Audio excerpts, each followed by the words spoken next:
السلام علیکم ویورس، امید ہے آپ سب باخیر وفیت ہوں گے۔ اللہ پاک آپ سب کو مجھ سمیت اپنی حفظ و امان میں رکھے۔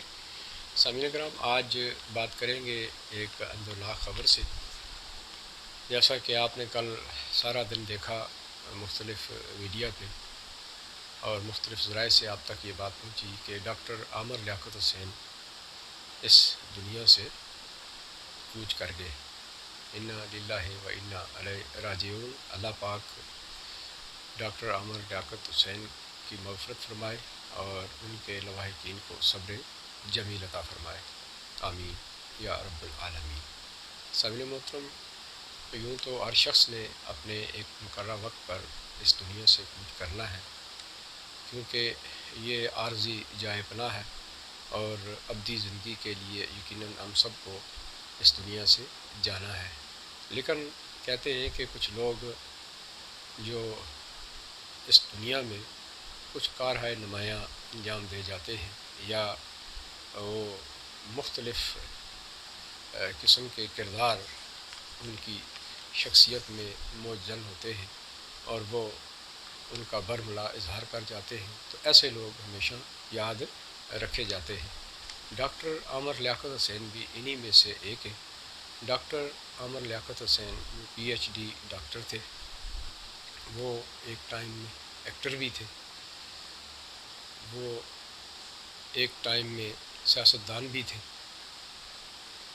مذہبی اسکالر کی بھی بات کی جاتی ہے، لیکن میں اس سے متفق نہیں ہوں۔ اس کے علاوہ وہ بہت اچھے سیاستدان جو تھے، وہ بڑے اچھے سیاستدان بھی تھے۔ تو سامعین کرام، ڈاکٹر عامر لیاقت حسین 1971 میں پیدا ہوئے، یہ کوئی 5 جولائی 1971 میں، اور 9/6/2022 کو ان کا انتقال ہوا۔ آلموسٹ 52 ایئرز انہوں نے حیات پائی۔ 3 شادیاں انہوں نے زندگی میں کی۔ دانیہ ملک جو آخری شادی تھی ان کی 2022 میں، سیدہ طوبہ یہ 2018 سے 2022 تک رہی، اور سیدہ بشریٰ اقبال یہ 2020۔ تو سامعین محترم، 2 ان کے بچے ہیں، ایک دعا عامر بیٹی ہے اور ایک احمد عامر بیٹا ہے۔ عامر لیاقت حسین ایم این اے بھی رہے۔ 2 پارٹیاں انہوں نے جوائن کی، پہلے ایم کیو ایم جو 2004 سے 2007 یعنی 2004 سے 2007 تک رہی، اور دوسری پارٹی انہوں نے پھر پی ٹی آئی جوائن کی۔ مذہبی امور کا ان کے پاس قلمدان بھی رہا، اور ایک ایسا وقت آیا کہ ڈاکٹر عامر لیاقت حسین نے اس ملک کو چھوڑ دینے کی خواہش بھی ظاہر کی۔ یہ کچھ عرصہ قبل کی بات ہے، اور بالآخر وہ یہ دنیا چھوڑ دے۔ اب بات کرتے ہیں مفاہمتی سیاست کے بادشاہ چودھری برادران۔ چودھری برادران جن کا تعلق گجرات پاکستان سے ہے۔ پاکستان کی پولیٹیکل ہسٹری میں ان کے بارے میں یہ عام بات تھی کہ وہ مفاہمتی سیاست کے بے تاج بادشاہ ہیں۔ جہاں کہیں بھی ایڈجسٹمنٹ نہ ہوتی ہو تو چودھری شجاعت صاحب پیش ہوا کرتے تھے، اور بہت سارے معاملات بطریق حسن سیٹلمنٹ کی طرف لے جاتے تھے۔ اس بار کچھ معاملات الٹ گئے ہیں، اور بالآخر چودھری برادران کی یہ مفاہمتی سیاست ختم ہو گئی۔ اس کی وجہ موجودہ سیاسی اختلاف بنا، اور جب چودھری برادران کے بیٹے سیاست میں آئے تو وہ باہم اتفاق کے ساتھ نہ چل سکے۔ چودھری پرویز الہی صاحب اور چودھری شجاعت حسین، یہ 2 شخصیات تھیں، دونوں ایک دوسرے کے قریبی ریلیٹیو ہیں، مگر اس بار اپنے بیٹوں کی سیاست کے نظر ہو گئے۔ تو بظاہر تو انہیں نقصان ہے، لیکن یقیناً بھی نقصان ہے۔ اس لیے نقصان ہے کہ یہ ایک اتحاد تھا، اتفاق کی علامت تھے یہ لوگ، اور اگر اس کی گہرائی میں جایا جائے یا یہ دیکھا جائے کہ یہ کیوں ہوا، تو اس کی وجہ جناب ex prime minister Pakistan Imran Khan صاحب بنے۔ عمران خان صاحب گاڈ نوز بیٹر وہ کیا ہے، لیکن اتنا ضرور کہ نفرت کی علامت اس پاکستان میں جانے جاتے ہیں۔ ان کی سیاست میں آنے کے بعد سیاسی ماحول اس قدر پراگندہ ہوا ہے کہ گھر گھر میں، خاندان خاندان میں نفرت کے بیج انہوں ہوئے۔ یہ اس ملک کا بہت بڑا نقصان ہے، اور میں تو اسے سچ پوچھے تو ملک دشمن ایکٹیویٹی قرار دوں گا، اس لیے کہ جب نفرتیں عام ہو جائیں اور وجہ اس کی سیاست ہو، تو پھر آپ سمجھتے ہیں کہ وہ ملک کبھی ترقی نہیں کیا کرتے۔ بے شک ریکوائرمنٹی جمہوریت میں باہم اتفاق ہے، اور جب آپ نفرت کے بیج بوئیں گے اور معاشرے کو اس قدر پراگندہ کر دیں گے کہ ہر ایک شخص ایک دوسرے کے خلاف سیاسی محاذ رائی کرے گا، نفرت کی سیاست کرے گا، تو یقیناً الٹیمیٹلی نقصان ملک پاکستان کا ہے، اور ملک پاکستان کا نقصان کرنے والے ملک دشمن ہوتے ہیں۔ آپ نے یہ بھی دیکھا کہ کل ایک اور واقعہ ہوا اسلام آباد میں۔ اس سے قبل 2018 کے جو انتخابات ہوئے، اس سے پہلے ایک مشہور و معروف دھرنا دیا گیا 126 دن کا۔ اس دھرنے میں آپ نے یہ دیکھا کہ عمران خان صاحب ہی قیادت کر رہے تھے، اور اس قدر نفرت انگیز قسم کی وہ اسپیچز کرتے تھے کہ بہت سے نوجوانان ان کے اس سیاسی لوگوں کو لے کر چلے، اور آپ نے دیکھا کہ ملک میں کس قدر انارکی پھیلی۔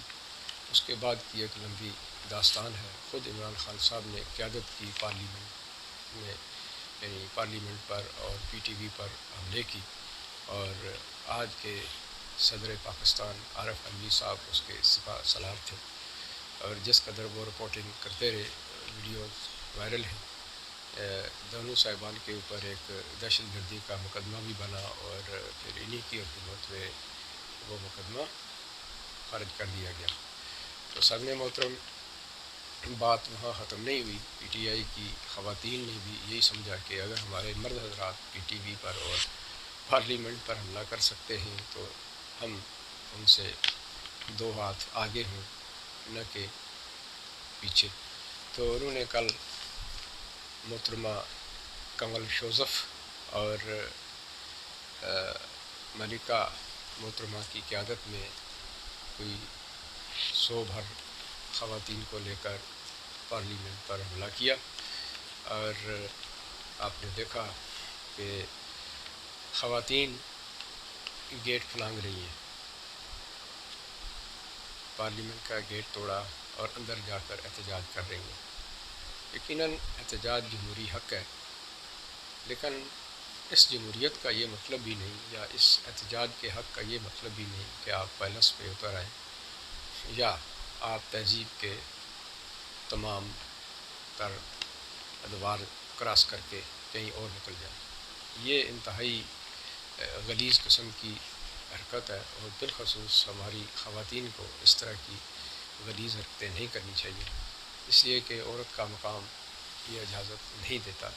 عورت کے لیے اگرچہ اسلام میں چادر اور چار دیواری کا تصور موجود ہے، لیکن چونکہ جدت کا دور ہے اور اس جدت کے نام پر ہم بہت ساری خرابیاں کر چکے ہیں، اور یہ بھی ایک خرابی ہی کی علامت ہے کہ مرد حضرات جن کی یہ خواتین تھیں وہ گھر بیٹھے ہوئے ہیں اور خواتین پارلیمنٹ کے دروازے کھٹانگ رہی ہیں۔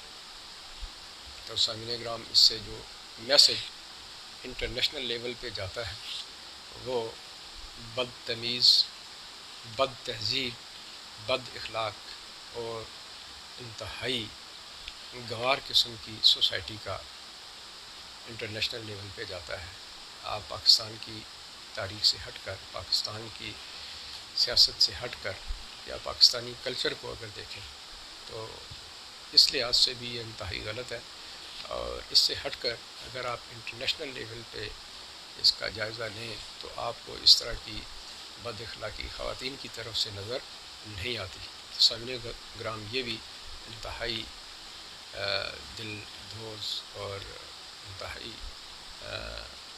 آپ کہہ سکتے ہیں کہ قابل مذمت قسم کی یہ بات ہے، تو اس سے بھی اوائڈ کرنا چاہیے۔ ہم جو کلچر اس وقت پاکستان کو دے چکے ہیں یہ معذرت کے ساتھ اس ملک کی خدمت نہیں ہے، بلکہ اس ملک کی جڑیں کھوکھلی کرنے کے مترادف ہے۔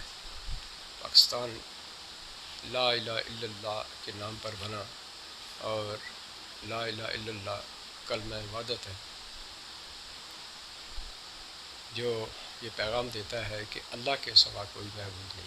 تو سامعین محترم، آپ خود سوچئے کہ وحدانیت کا درس لے کر، وحدانیت کا نام لے کر، دو قومی نظریے کو سامنے رکھ کر مسلمانوں کی ایک ریاست کا تصور لے کر جب یہ ملک آزاد ہوا اس کے بعد ہم اسے کہیں دور چھوڑ چکے ہیں۔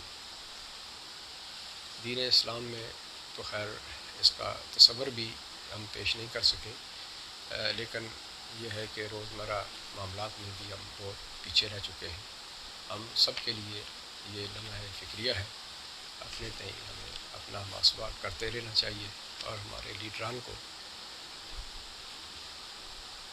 یہ احساس ہونا چاہیے کہ آپ اپنی سیاست ضرور کریں، سیاسی ساکھ آپ باہر رکھیں، سیاسی حیات کے لیے آپ تگ و دو کرتے رہیں، لیکن اس طرح دین کے معاملات اور پاکستان کا کلچر اس طرح تباہ برباد نہ کریں کہ آج اگر آپ کی نسل خواتین کی صورت میں پارلیمنٹ کی حدود کو کراس کر رہی ہے، حملہ آور ہو رہی ہے، گیٹ پھلانگ رہی ہے، تو یقیناً آپ کے بعد کی نسل وہ اس چیز کا عندیہ دیتی ہے کہ وہ کلاشن کوفس لے کر ایک دوسرے سے بات کیا کرے گی، بلکہ یہ کلچر عمران خان صاحب نے یہاں کر دیا ہے۔ حالیہ 25 مئی کو جو انہوں نے 25 مئی 2022 کو جو انہوں نے فی الغار کی دارالحکومت پاکستان پر، آپ نے دیکھا خود عمران خان صاحب فرماتے ہیں کہ میں نے اس لیے یہ پروگرام کینسل کیا کہ میرے لوگ مسلح تھے، ان کے پاس پسٹل وغیرہ موجود تھے۔ تو سامعین گرام، یہ تو اس پاکستان میں جناب عمران خان صاحب نے کلچر یہاں تک انٹروڈیوس کروا دیا ہے، اس کے بعد جو ہوگا یقیناً آپ اندازہ کر سکتے ہیں، لیکن اس کے سدے باب کے لیے مجھے آپ سب کو مل کر ایک ایفرٹ کرنی ہوگی کہ جہاں بھی ہو سکے امن و آشتی کا پیغام، خیر سگالی کا پیغام، باہم مفاہمت کا پیغام ضرور ایک دوسرے تک پہنچاتے رہیں۔ تلخ باتیں بھی زندگی کا اگرچہ حصہ ہیں، لیکن الٹیمیٹلی ان کا حل ٹیبل ٹاک ہے، باہم گفت و شنید ہے۔ تو سامعین محترم، اسی کے ساتھ ہی مجھے اجازت دیجیے، اللہ حافظ۔